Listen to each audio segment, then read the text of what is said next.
Magandang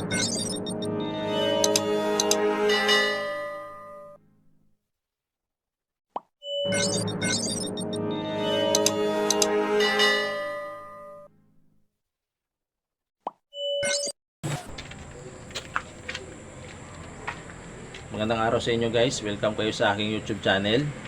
At syempre sasagot na naman tayo ng dalawang comment doon sa mga nauna nating video. At marami pa akong hindi nasasagot doon.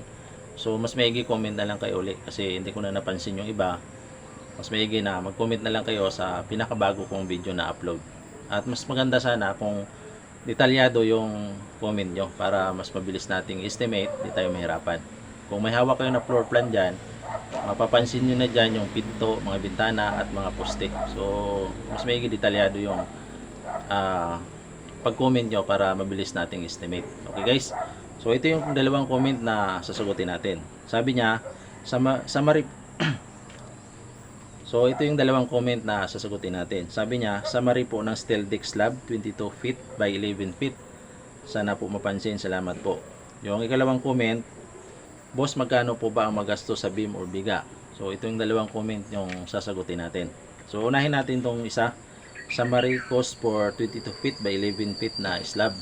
Okay, ang steel deck na gamitin mo is 25.8 meter ang kailangan mo rito. Okay, ang coverage ng bibilhin mo na steel deck, may coverage na 0.916 meter ang coverage niya. Pag sa centimeter is 91.6 cm ito. Wave type ang gagamitin mo na steel deck ang bibilin mo. Yung may wave na ganun. Kasi nakwenta na rin natin kung magkano yung kung magkano ang magagamit diyan sa wave niya. Okay? Tapos ang kapal ng buhos mo, doon tayo magbase sa pinakataas na steel deck na po 4 inches o 10 cm. Okay? Tapos yung sa wave niya na gumanon sa ilalim, nakwenta ko na rin yung magkano magastos mo doon sa buhangin, okay, sa graba at sa simento. Kaya wag ka nang mag-alala o kasi mas mahirap kwentahin kasi itong ganitong klaseng slab kasi may wave siya eh. Okay, hindi tulad sa flat lang, dali lang yung kwentahin kung magkano yung kung ilang cubic yon o kung ilang cubic meter yon. So ayan guys, ang kailangan mong steel deck is 25.8 meter. Ang presyo nito per metro is 495 pesos per metro. Ibig sabihin 12,771 ang budget mo sa steel deck. Ang budget mo sa bakal 10 mm ang gagamitin mo, 42 pieces, 140 per piece nito, 5,880 ang kailangan mong budget sa bakal. Okay, wala na itong bottom bar kasi yung pinaka bottom bar niya, yun na yung steel deck. Yun na yung magdadala ng magsasalo ng bottom bar niya. Kaya ang bakal natin 10 mm lang ang gamitin natin kasi mas matibay itong steel deck kasi nakapatong na dyan yung slab mo. Okay, hindi na yan tatanggalin pag nabuhusan, kaya mas matibay yan. Kaya mas maraming gumagamit ito kasi mas matibay itong ganitong klaseng ganitong klaseng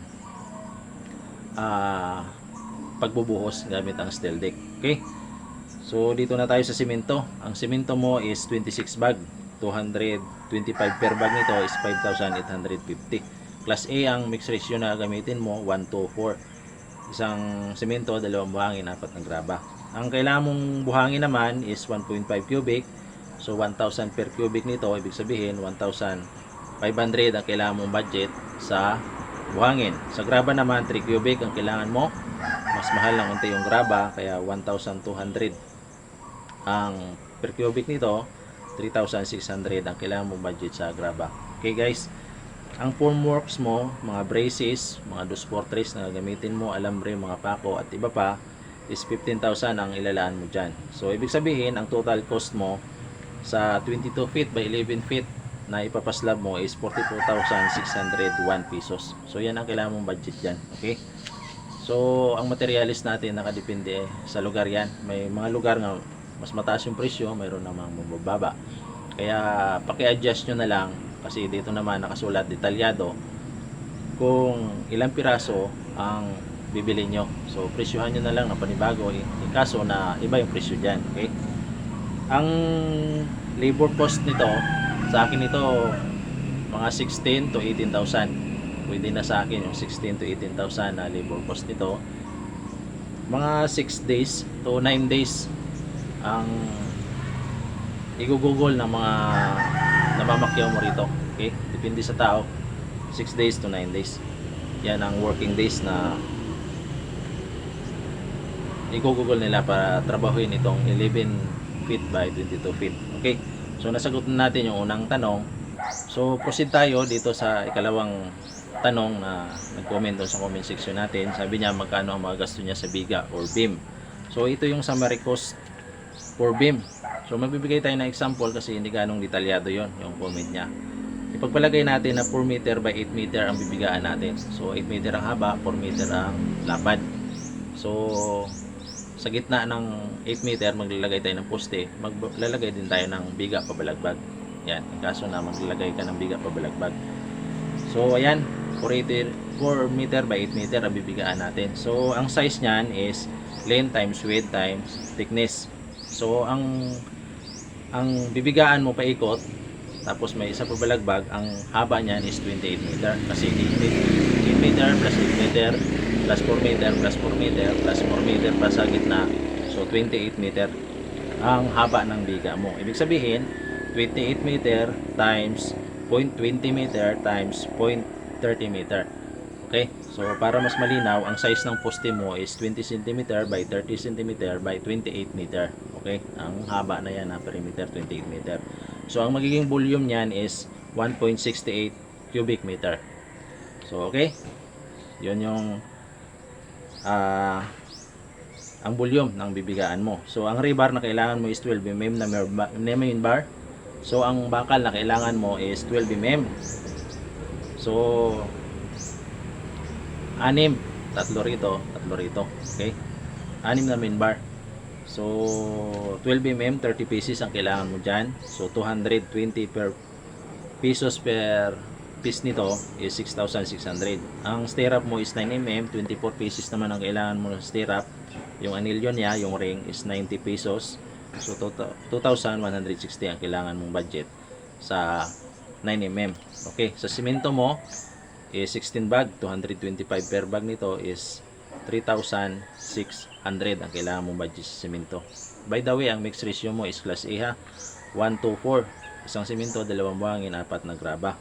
Okay, ang kailangan mo namang buhangin is 1 cubic, 1,000 per cubic, ibig sabihin 1,000. Sa graba mo, 2 cubic, 1,200 per cubic, so 2,400. Total na kailangan mong budget sa bibigaan mo na ang area is 4 meter by 8 meter.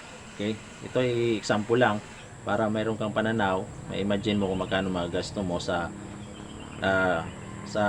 pinaplano mong pabigaan. So 15,760 ang kailangan mong budget sa biga na ang haba is 8 meter, ang haba is 28 meter at ang laki is 20 cm by 30 cm. So kung bungalow type lang yung babigaan mo, liliitan mo na lang 20 cm by 20 cm na lang. Tapos kung hindi ka naman mag-i-slab ay 10 mm na lang yung main bar na gagamitin mo. Kahit 4 na pirasong 10 mm, basta bungalow lang yung bibigaan mo na bahay. Okay na yon. So mas tipid yon. Mga 30% matitipid mo. So 5 araw gagawin, 2 scale, isang helper. Mga 5 araw gagawin nila yan.